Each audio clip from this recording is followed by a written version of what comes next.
Selamat datang di tengah-tengah channel YouTube.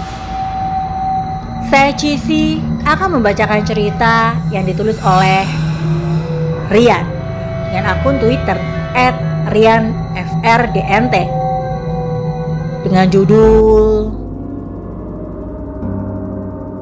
Di Balik Jendela Kamar, based on true story.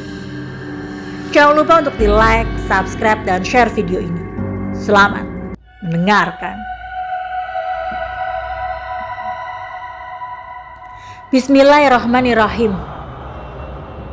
Waktu perjalanan pulang dari sebuah kegiatan aku kemarin, ada seorang sahabat yang kemudian memanggil namaku. Terus terang, aku kaget. Karena aku ngerasa pada saat itu gak mungkin ada yang kenal sama aku.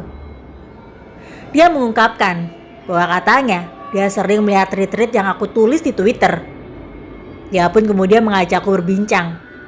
Karena katanya dia juga memiliki kisah horor dalam hidupnya. Langsung masuk cerita ya. Namaku Santi. Cerita ini terjadi pada saat aku baru saja pindah dari rumah lamaku ke rumah baruku yang berada di sebuah kota di Es. Aku pindah karena pekerjaan ayah yang mengharuskan kami sekeluarga mengangkat koper untuk kemudian berlabuh ke rumah baru ini. Saat pertama kali menginjak rumah ini, rasanya tidak ada hal aneh yang patut kami khawatirkan. Justru di rumah baru ini, kami merasakan sebuah udara yang sejuk khas pedesaan yang tidak kami dapatkan di rumah kami yang lama. Di rumah baru itu kami tinggal berempat. Aku, ayah, ibu, dan adikku. Panggil saja Septian.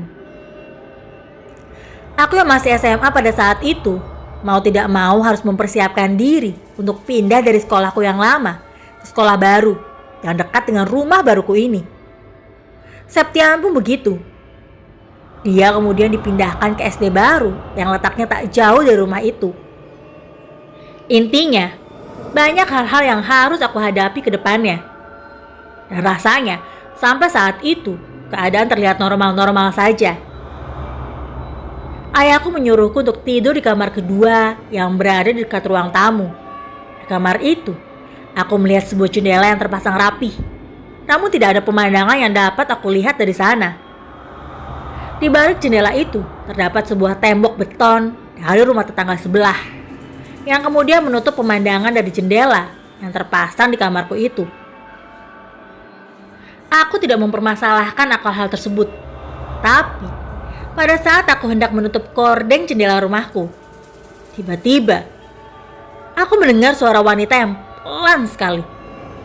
Suaranya samar-samar mengucapkan, "Selamat datang."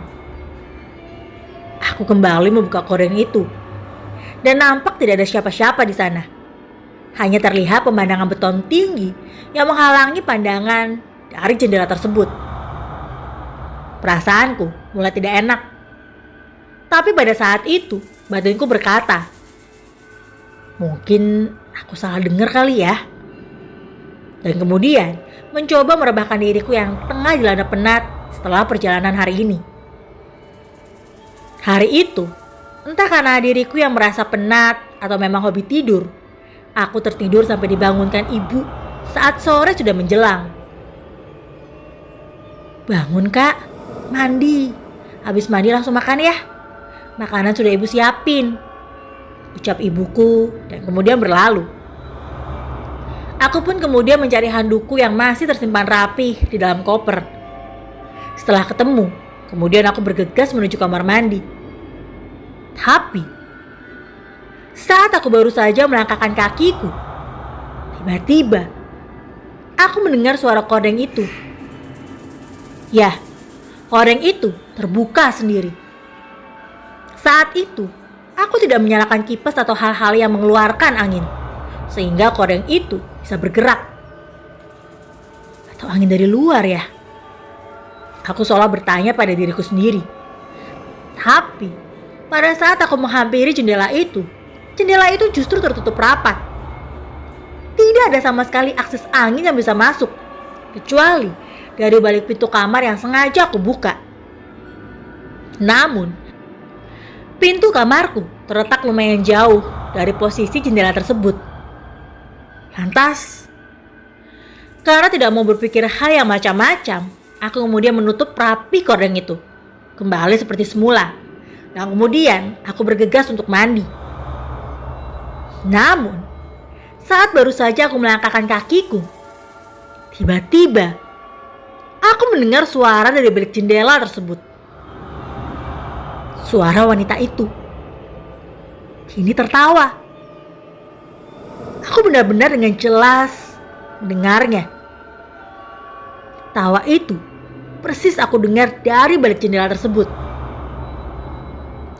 Aku kemudian mempercepat langkahku dan tidak mau berpikir berlebih yang bisa membuatku merasa takut. Biar bagaimanapun, aku akan tinggal di sini sampai waktu yang tidak bisa ditentukan, atau bahkan aku harus tinggal di sini selamanya. Setelah mandi, aku pun makan bersama adikku. Di sana aku bercerita kepada Septian tentang apa yang aku alami. Ketawa bagaimana, Kak? Septian justru berbalik tanya. Ya, ada suara orang ketawa di dalam kamar kakak, Dek, kataku kemudian. Septian diam, seperti orang yang sedang kebingungan. Wajar saja, dia baru kelas 2 SD pada saat itu. Setelah selesai makan, aku mengajak Septian ke dalam kamarku. Aku hanya ingin memastikan bahwa apa yang aku dengar itu hanyalah timbul dari perasaanku sendiri. Setelah sampai di dalam kamar, dan dengan waktu yang cukup lama, suara tawa itu tidak terdengar lagi. Bahkan, koreng itu pun masih tertata rapi dan tidak bergerak sama sekali. Ya sudah, Dek, kamu boleh ke kamarmu sekarang, kataku kepada Septian kemudian. Septian pun kemudian berlalu dari kamarku. Mungkin emang perasaan aku aja kali ya, batinku kemudian. Karena hari yang sudah menunjukkan pukul 9 malam, akhirnya aku pun memutuskan untuk tidur. Karena esok harinya, aku akan daftar ke sekolah baru bersama ayah. Aku pun terjaga di pagi hari. Semalam, aku tidak merasakan ada kejanggalan dalam tidurku. Rasanya seperti normal-normal saja. Hingga kemudian, aku berpikir bahwa memang itu hanyalah buah dari pikiranku saja. Entah karena penat yang menimpa, sehingga pikiranku dengan mudah dapat dimasuki oleh hal-hal acak. Aku pun bergegas untuk mandi dan kemudian diantar oleh ayah untuk daftar ke sekolah baru. Setelah selesai mendaftar, aku pun kemudian diterima di sekolah baruku tersebut. Di SMA ini, aku akan melanjutkan pendidikanku yang hanya tersisa 2 tahun tersebut. Karena ayah yang harus lanjut bekerja, pada saat pulang, aku pun terpaksa harus memesan ojek online. Hingga singkat cerita, sampailah aku kembali ke rumah. Di rumah Septian juga berkata bahwa dia sudah mendapatkan sekolah baru dan dia akan belajar mulai dari esok hari. Kalau kakak sih mulai hari Senin belajarnya, jawabku kemudian. Oh ya sudah, nanti siapkan saja perlengkapannya ya, Kak. Kalau baju lama masih bisa dipakai, ya pakai saja. Tinggal copot logo sekolah kamu yang lamanya kan? Ucap ibu. Iya, Bu. Singkat cerita, saat kami sekeluarga sudah makan malam bersama, aku pun kembali ke dalam kamarku. Malam itu adalah malam yang tak bisa aku lupakan. Aku benar-benar dengan jelas melihat wajah yang terpampang di balik jendela kamarku itu. Wajah itu tersenyum ke arahku. Aku tak sadar, malam itu aku menjerit sekencang-kencangnya hingga membuat ibu, ayah dan Septian masuk ke dalam kamarku dan berkata, "Kenapa, Kak? Ada apa, Kak?" Aku yang terduduk di atas ranjang dengan posisi bantal yang menutupi wajah, tidak berani untuk menjawab. Aku hanya menunjukkan tanganku ke arah jendela tersebut. "Gak ada apa-apa, Kak," ucap ayah kemudian. Aku kemudian memberanikan diri untuk membuka perlahan bantal yang menutupi pandanganku tersebut. Jendela itu masih berada pada posisinya. Kordengnya pun tertutup rapi. Ayah, ibu, dan Septian kemudian dibuat keheranan. Aku pun kemudian bercerita kepada mereka bahwa aku melihat sesosok wanita yang sedang tersenyum ke arahku. Wanita itu tersenyum dari balik jendela. Ayah kemudian membuka kordeng tersebut. Saat itu hanya gelap yang terlihat, karena beton rumah tetangga yang menghalanginya. Tuh, gak ada siapa-siapa, Kak. Kamu kecapean mungkin, jadi pikiran kamu kemana-mana, ucap ibu kemudian. Aku kemudian mengangguk dan berkata, iya, maaf, mungkin ini hanya perasaanku saja. Ya sudah, sekarang kamu tidur. Besok bangun pagi ya, kamu ikut sama ibu buat nganterin Septian ke sekolah barunya, biar kamu juga tahu, ucap ibu. Dan kemudian mereka pun berlalu dari kamarku. Saat itu hanya tersisa aku sendiri di dalam kamar tersebut. Aku kemudian mencoba untuk tidur dengan sekuat tenaga. Hingga singkat cerita, aku terbangun pada pukul 11 malam dengan perasaan ingin buang air kecil.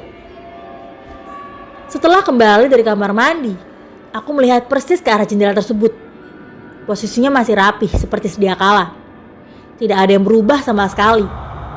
Tapi pada saat itu aku mendengar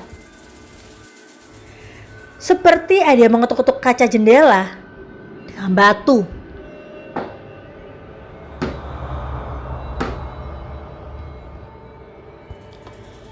Perasaanku mulai tidak karuan saat itu juga.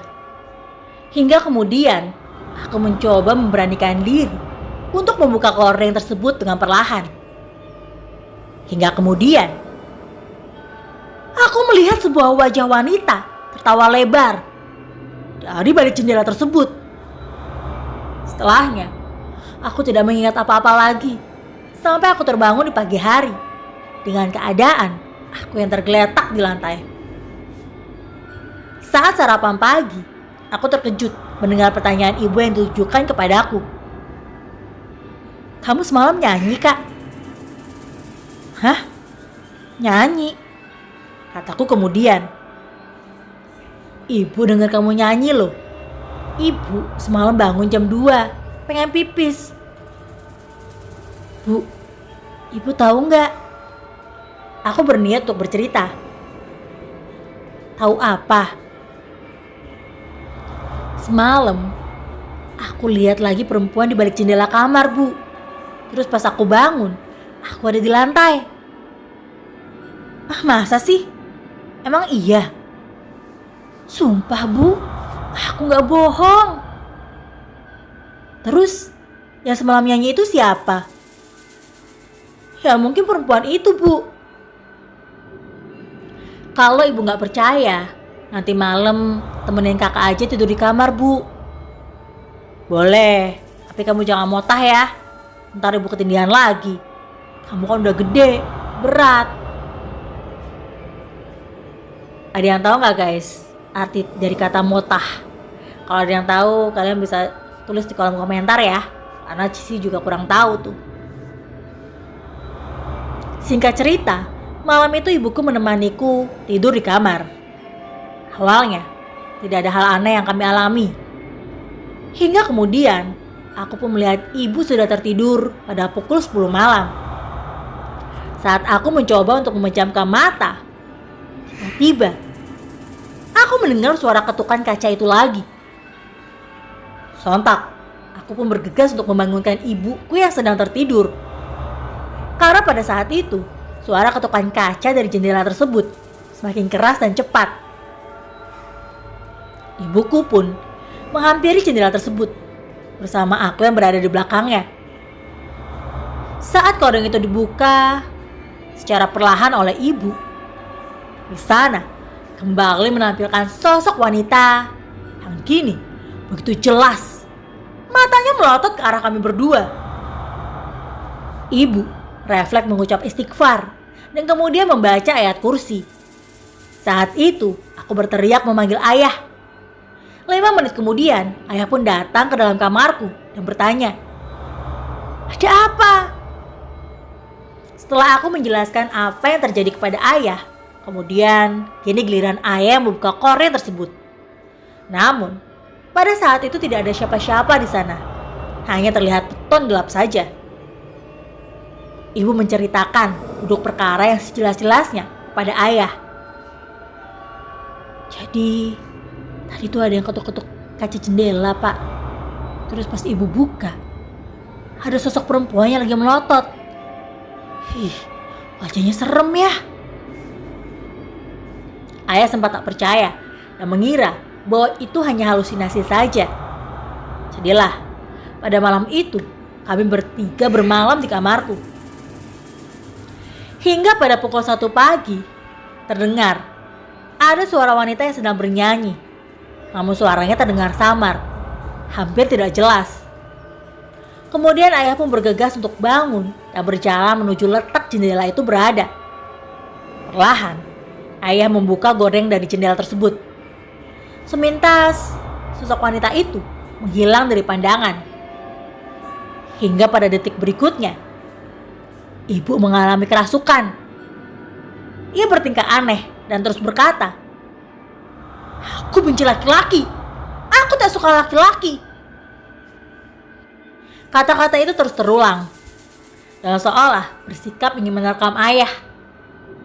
Aku mencoba melakukan apapun yang aku bisa, dari mulai membaca ayat suci Al-Quran, berharap ibu bisa segera sadar. Saat ia kerasukan, tingkahnya sangat aneh.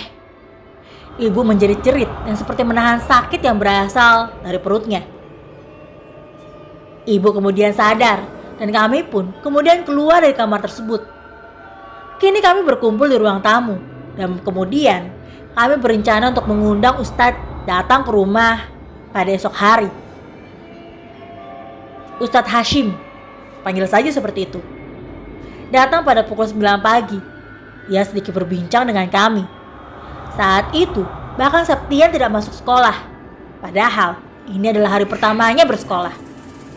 Ibu mengungkapkan bahwa hal ini lebih penting dari apapun. Biar bagaimanapun, rumah ini akan kita tempati sampai waktu yang tidak bisa ditentukan. Ustadz Hashim berkata, "Kalian tidak perlu takut. Sejatinya, manusia derajatnya itu lebih tinggi daripada mereka." Ustadz Hashim kemudian melakukan pengusiran setan dengan membacakan ayat-ayat suci. "Jangan ganggu, karena kami tidak ganggu. Alam kita berbeda, jadi tetap pada batasan kita," kata Ustadz Hashim kemudian.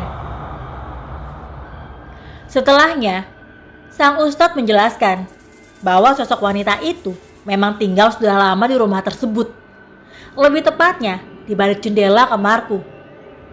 Katanya, sosok wanita itu dulunya adalah gadis desa yang sangat cantik.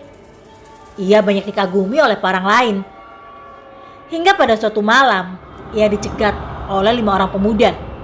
Dan kemudian, ia diperkosa secara bergilir. Dan itu yang membuat ia sering merasakan sakit pada perutnya. Ia pun mengungkap bahwa ia dikubur persis di dekat jendela kamarku tersebut. Walaupun katanya, setelah 5 pemuda itu tertangkap, kuburannya sempat dibongkar dan dimakamkan dengan keadaan yang layak. Tapi ia tetap tinggal di situ. Karena menurutnya, ia sudah nyaman di tempat itu. Di hari berikutnya, ayah dengan persetujuan Ustadz Hashim kemudian memutuskan untuk membongkar jendela tersebut dan memilih untuk ditembok paten. Karena akan percuma saja memasang jendela di dalam kamarku. Pemandangannya akan terhalang oleh tembok beton yang ada di hadapannya. Di hari-hari berikutnya, sudah tidak ada lagi tanda-tanda wanita tersebut. Aku dan keluargaku pun sudah merasa nyaman tinggal di rumah itu. Namun, pada 3 bulan kemudian, ayahku kerjanya kembali dipindahkan ke tempat kami berasal. Dan otomatis, kami juga harus angkat koper lagi dari rumah itu ke rumah lama kami. Ceritanya selesai sampai di sini, tanpa ada maksud dari penulis untuk menambahkan atau bahkan mengurangi isi dalam cerita. Cerita ini mutlak penulis dapatkan dari narasumber, dan penulis menghargai atas apa yang sudah diceritakan. Narasumber juga mengungkapkan bahwa ia pun harus pindah lagi sekolah, tapi ia tidak bersekolah di sekolah yang lama, alias ia bersekolah di sekolah baru, pilihan sang ayah. Terima kasih yang sudah mendengarkan. Tunggu cerita lainnya dengan judul yang berbeda hanya di Tengok Tengok channel YouTube. Terima kasih.